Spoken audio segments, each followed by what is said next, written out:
খাগড়াছড়ির বাজারে আম, আনারস, কাঁঠাল সহ বিভিন্ন মৌসুমী ফলের সমাহার। তবে দেশের চলমান সংকটের কারণে ফল পরিবহন নিয়ে লোকসানের মুখে ব্যবসায়ীরা। ক্রেতা সংকটে স্থানীয় বাজারেও বিক্রি হচ্ছে না পণ্য। সময় মতো বিক্রি করতে না পারায় ফল নষ্ট হয়ে যাচ্ছে। আমরা তো মাল নিয়ে বসিয়েছি, কার্তি যখন চলছে তখন মাল যেগুলো আছে সব পচে গেছে। টুকটাক কোনো রকম এখনো বেঁচে কিনা হয়তো মানুষজন কম। অনেক জিনিসপত্র নষ্ট হয়ে গেছে, মানে অনেক জিনিস ফেলাই দিচ্ছে, কোনো বেচা কিনা নাই।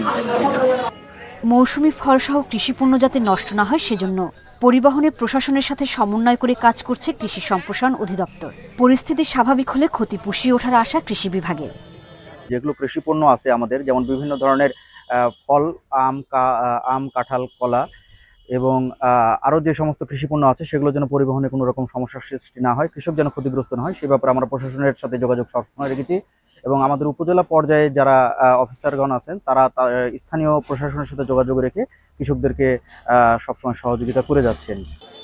চলতি মৌসুমে খাগড়াছড়িতে 2,12,300 মেট্রিক টন মৌসুমী ফল উৎপাদন হয়েছে। Independent news.